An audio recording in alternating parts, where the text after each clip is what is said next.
नमस्कार सांगमाने निज bed tea ready रखिबे कारण एही कहानी आपणक पानी बाहर करिदेब। ता सांगकु कानरे इयरफोन लगे चुप होई कान खोली सुनंतु। एहा आपणक पई बहुत रोमांचक और बहुत खास हेबाकु जाउछि।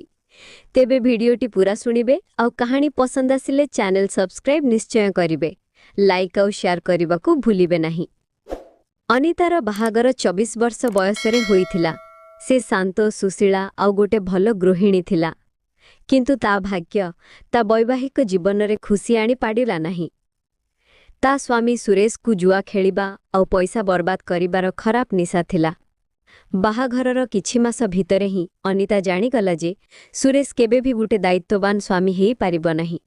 से प्रायतः विलंब राति रे घर को आसुथिला और बिना कोनोसी कथार परवा करी हारिबा कि जितिबार दुखरे बुड़ी रहुथिला। अनिता पई तार रूम गोटे सुनसान जेल परी होई जाइथिला, जोठी ताकू एकुटियापण और अवहेलार सामना करिबाकू पड़ुथिला।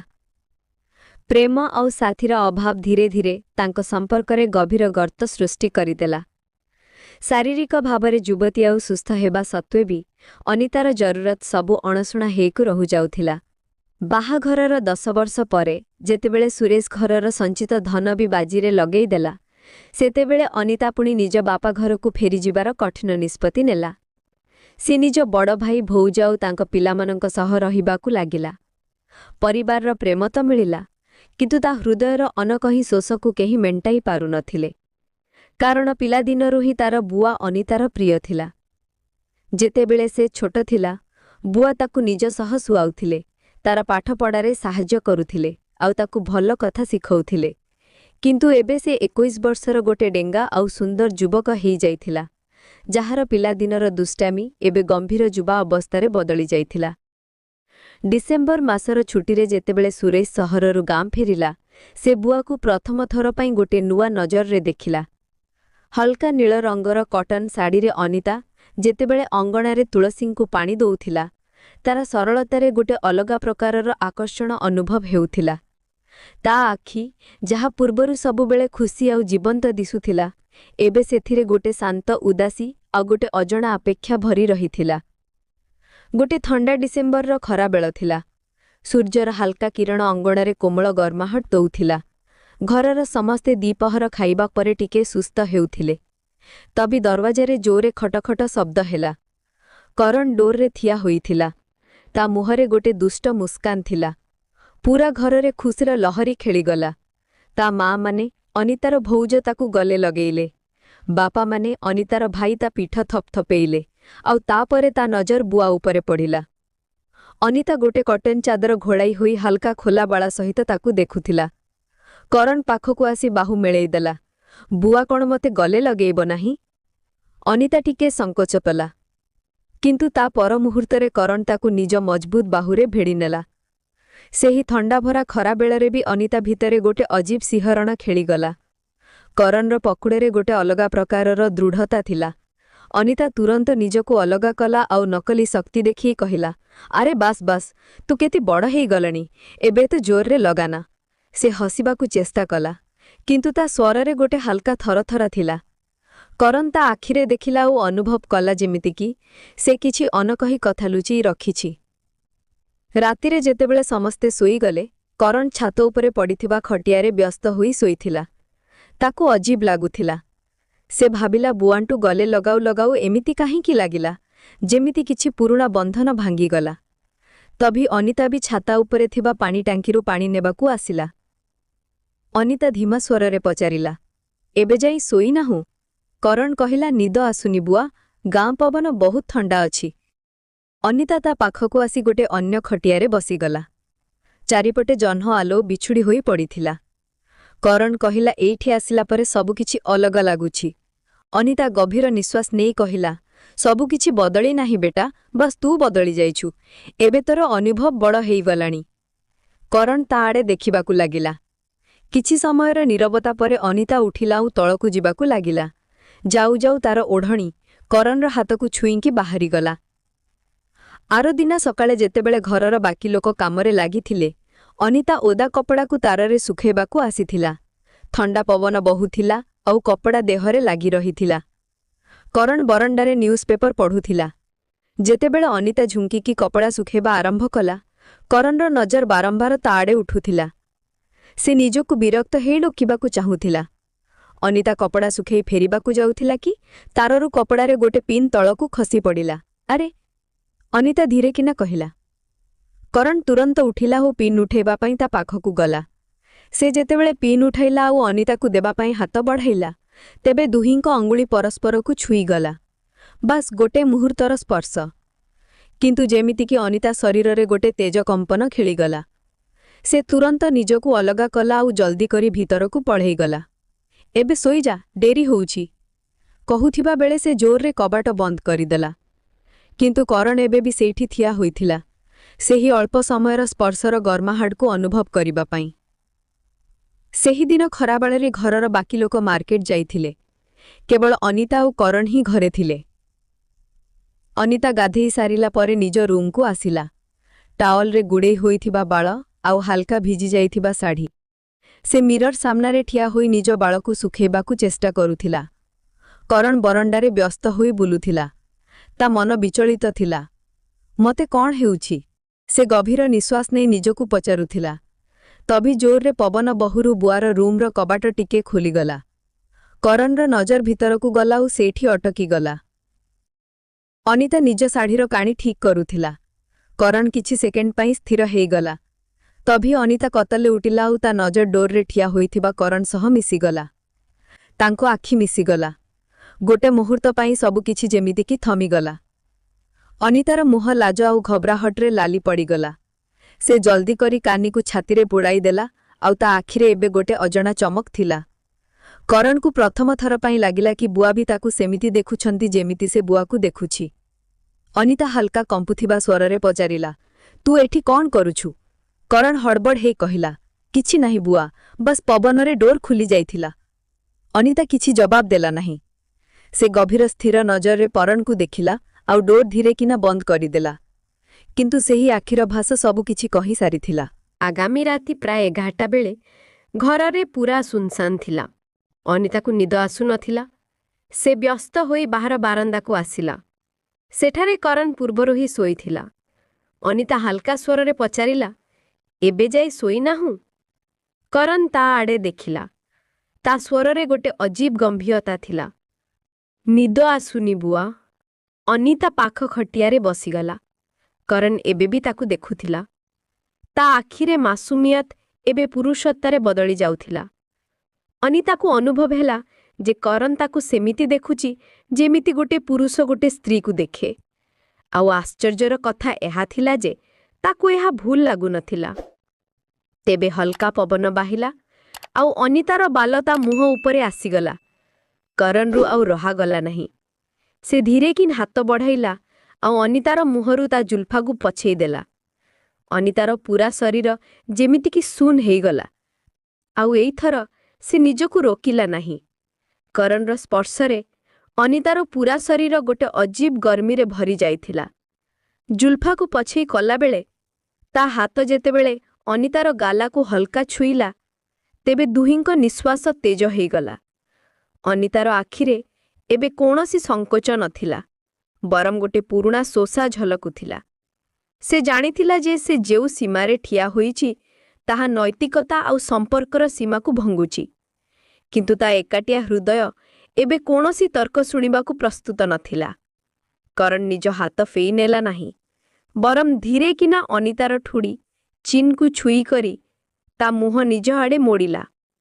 କରଣ ବହୁତ ଧୀମ, ପ୍ରାୟ ଫୁସ୍ଫୁସ୍ ସ୍ୱରରେ ପଚାରିଲା, ବୁଆ, ସବୁ ଠିକ୍ ଅଛି ତ? ଅନିତା ନିଜ ଆଖି ବନ୍ଦ କରିଦେଲା। ତା ସ୍ୱର କମ୍ପୁଥିଲା, ମତେ ଜଣା ନାହିଁ କରଣ। କରଣ ଅନୁଭବ କଲା ଯେ ଏବେ ଫେରିଯିବାର ସମୟ ନୁହେଁ।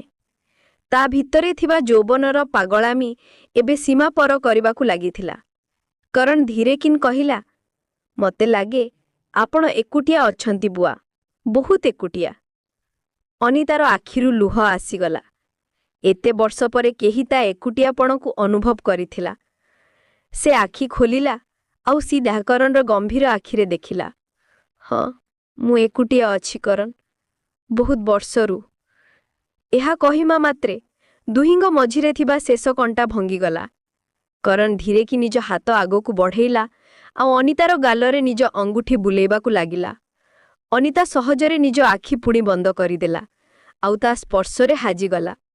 କରଣ ଉଠିଲା ଆଉ ଅନିତା ସାମ୍ନାରେ ହାଣ୍ଟୁମାଡ଼ି ବସିଗଲା। ତା ଯୌବନ ଶରୀର ଅନିତା ସାମ୍ନାରେ ଥିଲା। ଅନିତା ଧୀରେକିନା ନିଜ ହାତ ବଢ଼େଇଲା ଆଉ କରଣର କୁଣ୍ଡଳ ବାଲକ ଅଁସି ଦେଲା। ସେ ତାକୁ ପିଲାଦିନରୁ ଭଲ ପାଉଥିଲା, କିନ୍ତୁ ଏବେ ଏହି ଭଲ ପାଇବା ଗୋଟେ ନୂଆ ରୂପ ନେଇ ସାରିଥିଲା। କରଣ ଧୀରେ ଧୀରେ ନିଜ ମୁହଁ ଅନିତାର ମୁହଁ ପାଖକୁ ନେଲା। ଚନ୍ଦନୀ ରାତିରେ ତାଙ୍କର ନଜଦିକି ବଢ଼ିଗଲା। କରଣ ଧୀରେକିନ୍ ଅନିତାର ଓଠକୁ ଛୁଇଁଲା। ଅନିତା ପ୍ରଥମେ ହଲକା ବିରୋଧ କଲା, ଯାହା ବୋଧହୁଏ ତା ସଂସ୍କାର ଶେଷ ଚେତାବନୀ ଥିଲା, କିନ୍ତୁ ସେ ତୁରନ୍ତ ତରଳିଗଲା। ସେ ବି ସମାନ ଆବେଗରେ କରଣର ଜବାବ ଦେଲା। ଏହି ସ୍ପର୍ଶ ବର୍ଷ ବର୍ଷର ଏକାପନକୁ ଭଙ୍ଗିବାବାଲା ଥିଲା। କରଣର ପକଡ଼ରେ ସେଇ ଶକ୍ତି ଥିଲା ଯାହାର ଅଭାବ ସେ ନିଜ ସ୍ୱାମୀ ପାଖରେ ସବୁବେଳେ ଅନୁଭବ କରୁଥିଲା। ଆଉ ଅନିତାର ଜବାବରେ ସେଇ ବ୍ୟାକୁଳତା ଥିଲା ଯାହା ଗୋଟେ ନାରୀକୁ ବର୍ଷ ବର୍ଷରୁ ଥିଲା। ତାଙ୍କୁ ଲାଗିଲା ଯେମିତିକି ସମୟ ଅଟକି ଯାଇଛି। ଅନିତା ଯେତେବେଳେ କରଣକୁ ନିଜଠାରୁ ଅଲଗା କଲା, ତେବେ ଦୁହିଁଙ୍କୁ ନିଶ୍ୱାସ ଉଖୁଡ଼ି ଯାଇଥିଲା। ତା ମୁହଁ ଲାଜ ଆଉ କାମନାର ଗୋଟେ ଅଜୀବ ମିଶ୍ରଣରେ ଚମକୁଥିଲା। ଆମକୁ ଭିତରକୁ ଯିବା ଦରକାର। କରଣ କେହି ଆସିଯିବ, ଅନିତା ହାମ୍ଫାଇ କରି କହିଲା। କରଣ ମୁସ୍କୁରାଇଲା। ତା ଆଖିରେ ଜିତ ଆଉ ଗୋଟେ ଗମ୍ଭୀର ପ୍ରେମର ଭାବ ଥିଲା। କରଣ ଧୀରେକିନ୍ ଅନିତାର ହାତ ଧରିଲା ଆଉ ବିନା କୌଣସି ଶବ୍ଦ କହି ସେ ଧୀମା ପାଦରେ ଘର ଭିତରେ ଅନିତାର ରୁମ୍ ଆଡ଼େ ବଢ଼ିଗଲେ। ରୁମ୍ର ଡୋର୍ ଧୀରେକିନ୍ ବନ୍ଦ ହେଲା। ବାହାରେ ଗାଁର ନୀରବତା ଥିଲା ଆଉ ଭିତରେ ଦୁଇ ବ୍ୟାକୁଳ ଆତ୍ମାର ଧଡ଼କନ। ସେହି ରାତି ବର୍ଷ ବର୍ଷର ଏକୁଟିଆପଣ ଗୋଟେ ଅଜୀବ ମୋଡ଼ ନେଲା। ଅନିତା ପାଇଲି ଯେ ଯେଉଁ ପ୍ରେମ ଆଉ ସାଥୀ ତାକୁ ନିଜ ସ୍ୱାମୀଠାରୁ ମିଳିନଥିଲା, ତାହା ତାକୁ ନିଜ ଯୌବନ ଭତିଜାର ସ୍ପର୍ଶରେ ମିଳୁଛି। କରଣ ପାଇଁ ଅନିତା କେବଳ ବୁଆ ନଥିଲା, ସେ ତା ପ୍ରଥମ ପାଗଳାମୀ। ତା ଲୁଚିଥିବା ଇଚ୍ଛା ଥିଲା, ଯାହାର ଆଖିରେ ସେ ଏକୁଟିଆପଣ ଦେଖିଥିଲା ଆଉ ଯାହାକୁ ଦୂର କରିବାର ଦାୟିତ୍ୱ ସେ ନିଜେ ଉଠେଇ ନେଇଥିଲା। ସକାଳ ହେବା ପୂର୍ବରୁ ଯେତେବେଳେ ପ୍ରଥମ କୁକୁଡ଼ା ଡାକ ଦେଲା, ତେବେ କରଣ ଚୁପଚାପ ରୁମ୍ରୁ ବାହାରି ଆସିଲା। ସେ ଡୋର୍ ଆଡ଼େ ଦେଖିଲା ଆଉ ଗୋଟେ ଶାନ୍ତ ମୁସ୍କାନ ସହିତ ନିଜ ଖଟିଆରେ ଶୋଇପଡ଼ିଲା। ଆରଦିନ ଘରର ପରିବେଶ ବଦଳି ଯାଇଥିଲା। ଅନିତା ସକାଳୁ ଜଲ୍ଦି ଉଠି ଯାଇଥିଲା। ସେ କିଚେନରେ କାମ କରୁଥିଲା, କିନ୍ତୁ ଏବେ ତା ମୁହଁରେ ଉଦାସୀ ଜଗାରେ ଗୋଟେ ଅଜୀବ କୋମଳତା ଥିଲା। ଯେତେବେଳେ କରଣ ନସ୍ତା କରିବା ପାଇଁ ଆସିଲା, ତା ନଜର ସିଧା ବୁଆ ଉପରେ ଗଲା। ଅନିତା ତାକୁ ଦେଖିଲା ଆଉ ଏଇଥର ସେ ନଜର ହଟେଇଲା ନାହିଁ। ତା ଆଖିରେ ଗମ୍ଭୀର ଆନ୍ତରିକ ବୁଝାମଣ ଥିଲା। ସେ ଏବେ କେବଳ ବୁଆ ନଥିଲା, ସେ ତା ରାତିର ସାଥୀ ବି ଥିଲା। କରଣ ମୁସ୍କୁରାଇଲା ଆଉ ଧୀରେକିନ୍ କହିଲା, ଗୁଡ୍ ମର୍ଣ୍ଣିଂ ବୁଆ, ଆଜି ଆପଣ ବହୁତ ଭଲ ଦିଶୁଛନ୍ତି। ଅନିତା ହଲକା ଲାଜରେ ସହ ଜବାବ ଦେଲା, ତୋର ମନ ସଫା ଅଛି ବୋଲି ସବୁ ଭଲ ଲାଗୁଛି ବେଟା। ସେ ଜାଣିଶୁଣି ତାକୁ ବେଟା କହିଲା, ଯେମିତି ଘରେ କାହାକୁ ସନ୍ଦେହ ନ ହୁଏ। କିନ୍ତୁ ଯେତେବେଳେ ଅନିତା ଚାହା କପ୍ କରଣକୁ ଦେଲା, ତେବେ ଜାଣିଶୁଣି ତା ଅଙ୍ଗୁଠିକୁ ଛୁଇଁଦେଲା। ଏହା ଏବେ କେବଳ ଗୋଟେ ଇତ୍ତେଫାକ ନଥିଲା, ବରଂ ତାଙ୍କ ଭିତରେ ଗୋଟେ ଗୁପ୍ତ ସଂକେତ ଥିଲା। ଦୁହେଁ ପରସ୍ପର ଆଡ଼େ ଦେଖିଲେ ଆଉ ଭିତରେ ଭିତରେ ମୁସ୍କୁରାଇଲେ। ସେମାନେ ଜାଣିଥିଲେ ଯେ ଏହି କାହାଣୀ ଏବେ ସରିନି, ବରଂ ଆରମ୍ଭ ହୋଇଛି। କରଣ ଆଉ ଅନିତାକୁ ଭିତରେ ରାତିର ନଜଦିକି ପରେ ଘରର ପ୍ରତିଦିନ ଗୋଟେ ଗୁପ୍ତ ନାଟକ ବନିଯାଇଥିଲା। ବାହାରେ ସେମାନେ ବୁଆ ଭତିଜା ଥିଲେ, କିନ୍ତୁ ଭିତରେ ଭିତରେ ସେମାନେ ପରସ୍ପରର ସବୁଠାରୁ କରୀବ ଥିଲେ। ତାଙ୍କ ସମ୍ପର୍କ ଏବେ ଇସାରା ଆଉ ସଂକେତ ଉପରେ ନିର୍ଭର କରୁଥିଲା। ଚାହା ଦେବାବେଳେ ଆଙ୍ଗୁଠିର ସ୍ପର୍ଶ, ଏକୁଟିଆରେ ନଜର ମିଳିବା ଆଉ ଗୋଟେ ମୁହୂର୍ତ୍ତ ପାଇଁ ଅଟକି ଯିବା। ରାତିକୁ ଶୋଇବା ପୂର୍ବରୁ ଧୀମ ସ୍ୱରରେ ଏକ ଆଡ଼କୁ ଗୁଡ୍ ନାଇଟ୍ କହିବା, ଯାହାର ଅର୍ଥ ଥିଲା ମୁଁ ଆସୁଛି। ଗାଁରେ ଖରାବେଳା ସମୟ ସବୁଠାରୁ ଶାନ୍ତ ଥାଏ। ଘରର ବାକି ଲୋକ ବିଲକୁ ବା ମାର୍କେଟ ଯାଇଥାନ୍ତି କିମ୍ବା ଖାଇବା ପରେ ଗଭୀର ନିଦରେ ଥାଆନ୍ତି। କରଣ ଆଉ ଅନିତା ପାଇଁ ଏଇ ସେହି ଅନମୋଲ ସମୟ ଥିଲା। ଗୋଟେ ଦିନ ସୂର୍ଯ୍ୟ ଅଙ୍ଗଣାରେ ତେଜରେ କିରଣ ଦେଉଥିଲା। ସମସ୍ତେ ନିଜ ନିଜ ରୁମ୍ରେ ଥିଲେ। କରଣ ଜାଣି ଶୁଣିକି ଜୋରରେ ଖାନ୍ସି କରି ନିଜ ରୁମ୍ରୁ ବାହାରି ଆସିଲା। ଅନିତା ରୋଷେଇ ଘରେ ଥିଲା, ବାସନ ଧୋଇବାର ବାହାନା କରୁଥିଲା। କରଣ ଧୀମ ସ୍ୱରରେ ପଚାରିଲା, ବୁଆ, କଣ ତମ ମୁଣ୍ଡ ବିନ୍ଧୁଛି? ଅନିତା ଧୀରେକିନ୍ ଜବାବ ଦେଲା, ହଁ ବେଟା, ଆଜି କିଛି ଅଧିକ ହେଉଛି, ଲାଗୁଛି ଖରା ଲାଗିଯାଇଛି। କରଣ କହିଲା, ଠିକ୍ ଅଛି, मु मार्केट जाइकी तम पाई मेडिसिन नहीं आसुची, सेते जाए तमे आराम कर। ता माँ माने भौज निज रूमरू डाकिले। हाँ अनिता, तू आराम करिने, मुंड चिपी देबी कि? अनिता तुरंत मना कला। नाई भौज, आपणु सोई पड़ंतु, मु निजे ही टिके गाड़ी पड़ुची, ठीक है जीव। करण मार्केट जीवार बहाना कला आउ तेजीरे घररू बाहरी गला। किंतु किछि समय परे पछपटा दोर देकी वापस घर भितरे पशिला। से दबे पादरे अनितार रूम आड़े गला। अनिता निज पलंकरे आखि बंद करी सोईथिला। जेमिति ही डोर रे हल्का शब्द हैला, से आखि खोलीदेला। करण डोर बंद करी भीतर को आसिला। बाहर खरा को आसिबा कारणर ता मुहरे हल्का पसीना थिला, जहाकू अनिता प्रेमरे निज साड़ी काणीरे पुछीदेला। अनिता फुसफुसाई कहिला, तमकू केते देरी लागिला? करण मुस्कुराइला। बाहाना सत लागिबा दरकार ना बुआ। से अनिता पाखरे बसिला आउ ता कपाଳରେ निज ओठकू छुईदेला। एहा दुई एकाटिया हृदयर मिलन थिला। अनिता करणर हाथ धरिला आउ धीरे किन कहिला, मते सबुबेले लागुथिला जे मु एकाटिया मरीजिबी। करण ता हाथ उपरे जोर देला, एबे हेमिति केबे हबनी, जेतेबेले जाए मु अछि बुआ। सेही खरा बेला बाहरे तेज गरमी थिला, किंतु रूम भितरे ठहराब आउ शांति थिला। एहा तांको पई केवल लुचाछुप देखा नथिला, एहा तांको एकुटियापणरू बंचिबार गोटे गोपनीय ठिकणा थिला। गोटे संध्यारे करण आउ अनिता अंगणारे बसिथिले। सेमाने घरर बाकी लोकंक सह साधारण कथावार्ता हेउथिले, किंतु तांको आखि लगातार एक आडकू खोजुथिला। अनितार भाउज सुनीता को एबो किछि अजीब लागुआकू लागिथिला। से देखिला जे करण फेरिला परे अनितार मुहरे गोटे नुआ चमक आसी जाइछि। रातिरे जेतेबेले समस्ते सोइबा पई प्रस्तुति करुथिले, सुनीता निज स्वामी माने अनितार भाई को धीरे किन कहिला, मथे आजिकाली अनिता और करण किछि अजीब लागुछंती, तू ध्यान देइछु? अनितार भाईजी बहुत सीधा साधा थिला, कहिला, अरे नाई, करण निज बुआर घेला पिला, बुआ ताकू भल पाए, एथिरे अजीब कण, तू अधिक भाबुछु। सुनीता कथा सारिला नाही। नाई, बुआ भतीजार प्रेम एमिति हुएनी, तांको आखिरे किछि अलगा अछि। रातिर प्राय 12टा बाजुथिला। करण अनितार रूम आड़े दबे पादरे बढ़ुथिला।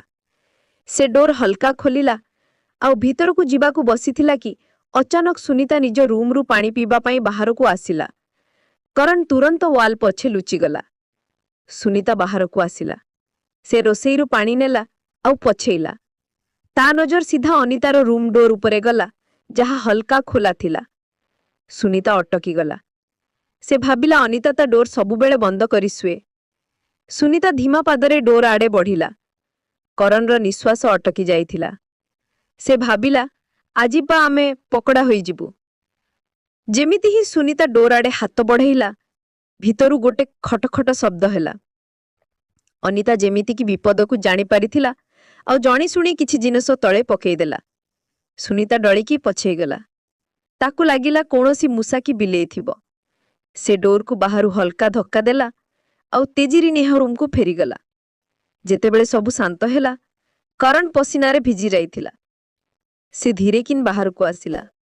इशारारे अनिता को डोर खोलिबार संकेत देला आउ भीतर को चालीगला। भीतरे जाइकी दुहे एक आड़कू जोर जाबुड़ी धरिले। अनिता कंपुथिबा स्वररे कहिला, आमे पकड़ा होई थाउंतु करण, आमको बहुत सावधान रहिबाकू हेबो। करण ता कपाल को चुंबन कला। आमे अछु ना, बुआ केही आमको अलगा करि परिबे नाही। तेबे सांग माने एही दुहींको भितरे आगो को कोण हुए ताहा जानिबा पई आपण आम चैनल सब्सक्राइब निश्चय करंतु आउ आगला भाग सुनिबा पई आम सहित जोड़ी रुहंतु। तबे एही कहानी आपणको किपरि लागुची कमेंट बॉक्स रे लेखि निश्चय जणांतु। वीडियो शेष जाए सुनिथिबारु आपणको बहुत बहुत धन्यवाद।